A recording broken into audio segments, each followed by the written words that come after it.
Shalom, damai di hatiku. Kembali bertemu dengan saya, Pendeta Jonathan F. Lukulalam, pada hari Kamis tanggal 20 April tahun 2023. Mari kita minta pimpinan Roh Kudus untuk pembacaan dan pemberitaan firman Allah. Mari berdoa. Tuhan Yesus, kami mau membacakan firman-Mu dan menyampaikan firman-Mu.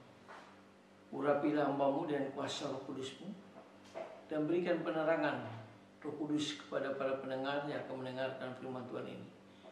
Dan Roh Kudus menolong kami, memampukan kami supaya kami dapat meyakini firman Allah dan melakukan firman Allah. Dalam kasih dan pengampunan Kristus kami berdoa. Amin. Mari kita baca firman Tuhan yang diambil dari Lukas pasal 24 ayat 1 sampai ayat 35. Namun saya akan membacakan ayat yang ke-7 saja.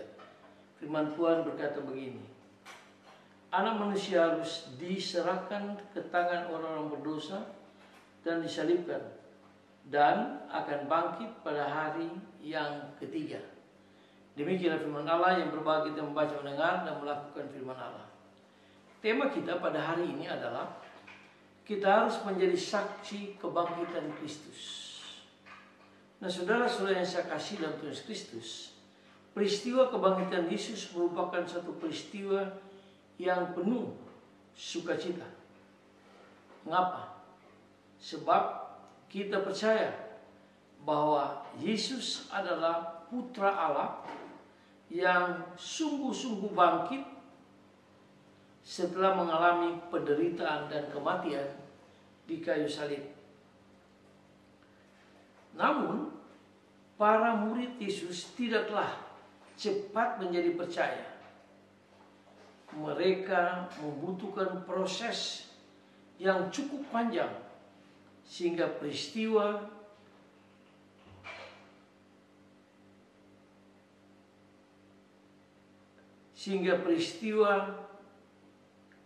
kebangkitan Kristus dapat diterima, diimani, dan ditanggapi dengan penuh sukacita. Nah, saudara-saudara yang saya kasih dalam Tuhan Kristus, pengalaman kedua murid dalam kisah Injil hari ini, yaitu di dalam Lukas pasal 24 ayat 1 sampai dengan 35, menjadi salah satu buktinya. Murid Yesus menengok makam Yesus untuk memastikan kebenaran yang diwartakan Maria Magdalena. Faktor pendorongnya adalah kepanikan dan rasa takut. Mereka pun lupa, batak percaya bahwa segala yang terjadi telah dinubuatkan oleh Yesus sendiri. Seperti yang saya katakan, anak manusia akan menderita dan dibunuh, tetapi akan bangkit pada hari ketiga. Setelah melihat kubur yang kosong dengan lipatan rapi kain kafan, barulah mereka mempercayai kebangkitan Yesus.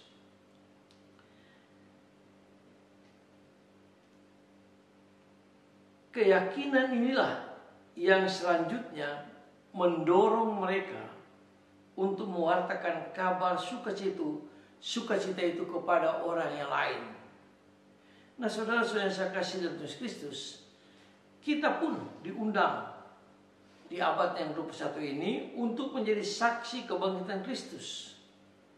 Bukan karena kita melihat tanda-tanda, tetapi karena kita sungguh percaya bahwa Yesus adalah Allah yang sungguh-sungguh telah bangkit.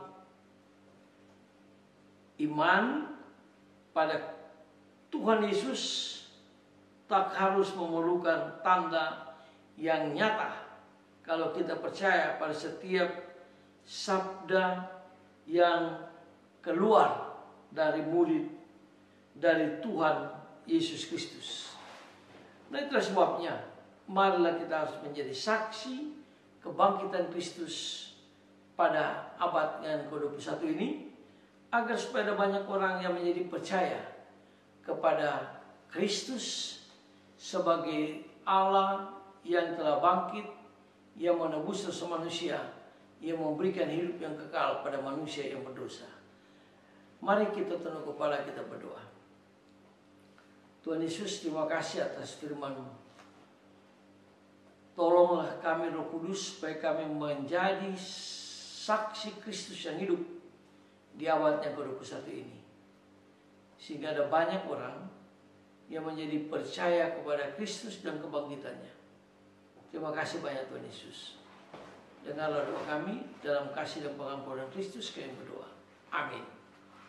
Terpujilah Kristus, sampai kita berjumpa di kesempatan yang lain.